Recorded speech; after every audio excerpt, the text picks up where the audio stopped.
Friends, Tumpa সোম রেসিপিতে সবাইকে স্বাগত জানাই।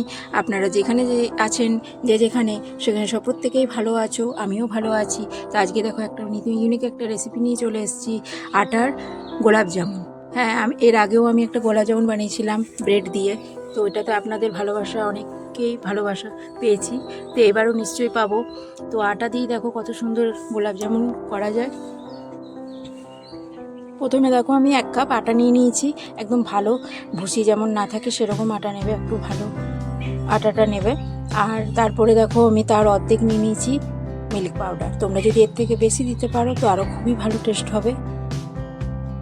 আর এইটার দেখো আমি এই চামচের 1/4 ভাগ আমি নিয়ে নিয়েছি বেকিং সোডা। বেকিং পাউডার দেবে না, বেকিং পাউডার দিলে ভালো হবে না, বেকিং সোডাটাই দেবে। কিন্তু বেকিং সোডা দেওয়ার পর 2 চামচ আমি দেখো তেল নিয়ে নিয়েছি ভালো মানের। আর তোমাদের যদি ঘি থাকে তো ঘি দিয়ে দিতে পারো। দেখার পর তারপরে দেখো আমি ভালো করে একদম মিশিয়ে নিয়েছি। একদম ভালো করে ময়ামটাকে ভালো করে মিশিয়ে পরে তারপরে দেখো আমি নর্মাল দুধ, একদম ফ্রিজেরও দুধ হবে না, ঠান্ডা নর্মাল যে দুধ আছে সেই লিকুইড দুধ নিয়ে পরে ভালো করে এটা মেখে নিয়েছি। একদম স্মুথভাবে, একদম বেশি শক্ত করাও চলবে না, একদম একটুখানি নরম যেমন থাকে। ভালো করে আমি দেখো 5 মিনিট এটা ঢাকা দিয়ে রেস্টে রেখে পরে তারপরে আবার দেখাচ্ছি কীরকম টেক্সচার হয়েছে। আটা মাখাটা এরকম একদম থাকে, যেরকম আঙুল দিয়ে যেমন ঢুকে যায় হাত, সেরকমভাবে দেখবে নরম আছে কিনা। তারপরে দেখো এক একটা করে যে যেরকম পারো সাইজ করে নিতে পারো। আমি এরকম একটা সাইজ করব, আমি গোল করব না, একটু ডিম্বাকৃতি করব। তোমরা লম্বা গোল যে যেরকম পারো করতে পারো। তো আমি দেখো আমার হয়েছে এই 1 কাপ আটাতে আমার 12খানা দেখো হয়েছে মিষ্টি। তো প্রথমে গোল করে তারপরে লম্বা শেপ করবে একটুখানি, তারপরে সাইডে দেবে। আর যদি একটুখানি বানাতে দেখো ফেটে যাচ্ছে, ক্র্যাক আসছে, তো এটাকে আবার ভালো করে মেখে নেবে।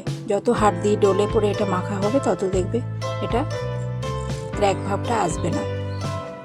এরকম আমারও করতে করতে ক্র্যাক ভাব আসছিল। তো এমনি যতবার হচ্ছে ততবার আমি ভালো করে একটুখানি হাত দিয়ে মেখে নিচ্ছিলাম, তো আর আমার আসেনি। এবারে ভালোভাবে দেখো এদের মসৃণ হয়ে গেছে আমার, সব এক এক করে সব মিষ্টিগুলো তৈরি হয়ে গেল। তৈরি হয়ে যাওয়ার পর দেখো ফ্রাই প্যানে বসিয়ে দিয়েছি, তো তেল দিয়ে দিয়েছি। তেল দেওয়ার পর দেখো লো ফ্লেমে একদম এটা ভাজবে, বেশি তেলটা গরম করা চলবে না। এক এক করে সব মিষ্টিগুলো আমি দেখো দিয়ে দিচ্ছি।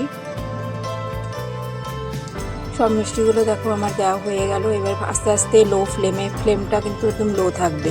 আস্তে আস্তে একটা একটা করে এগুলো যেগুলো একসাথে হয়ে আছে সেগুলো একটু আমি ছাড়িয়ে দিচ্ছি। আর ফুলে দেখো কতটা বড় হয়েছে, ডবল হয়ে গেছে। ভালো করে দেখো লাল লাল করে একদম ভেজে নেবে। কালারটা দেখো কত সুন্দর হয়ে এসছে। একদম লো ফ্লেমে এটা করবে। দিয়ে তারপরে দেখো আমি কড়াইতে চিনি সিরাটা বানিয়ে নিই। 1 কাপ চিনি তো 1 কাপ জল দেবে, যেই বাটি মাপ ধরে দেবে চিনি সেই মাপ ধরেই জলটা দেবে।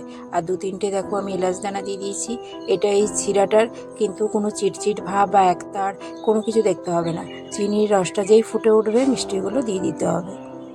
মিষ্টিগুলো দেওয়ার পর দেখো ভালো করে এটা কিন্তু একটু ফুটিয়ে 5 মিনিট একদম রেখে দিতে হবে ঢাকা চাপা দিয়ে। আরও এটা রস ঢুকে আরও ফুলে উঠবে। তো তোমরা যতক্ষণ এটা ফুটুক, আমি তোমাদেরকে বলি একটা কথা, তো আমার রেসিপি যদি ভালো লেগে থাকে, তোমরা রেসিপিগুলো কিন্তু পুরোটা দেখছো না, স্কিপ করে দেখছো।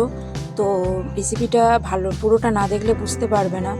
হ্যাঁ, আর রেসিপিটা যদি ভালো লেগে থাকে তো শেয়ার করে দিও প্রত্যেকের, তাহলে সবার মাধ্যমে গেলে তাহলে সবাই এটা দেখতে পাবে। আর কমেন্ট করে জানিও কেমন হয়েছে। দেখো আমার মিষ্টিগুলো দেখো হয়ে গেছে কীরকম ফুলে, দেখো দ্বিগুণ হয়ে গেছে, রস ভরে উঠে রস দেখো ঢুকে দ্বিগুণ হয়ে গেছে মিষ্টিগুলো। দেখো এবারে আমি দেখাচ্ছি যে কতটা জুসি ভাব আর কতটা মানে রসালো হয়েছে। দেখো কতটা নরম হয়েছে, সফট হয়েছে, আর খেতে তো খুবই অসাধারণ হয়েছে। আজকের মতন ভিডিওটা এইটুকুই। তো ভিডিওটা যদি ভালো লেগে থাকে লাইক, কমেন্ট আর সাবস্ক্রাইব করে দিও। আজকের মতন এইটুকুই, নমস্কার।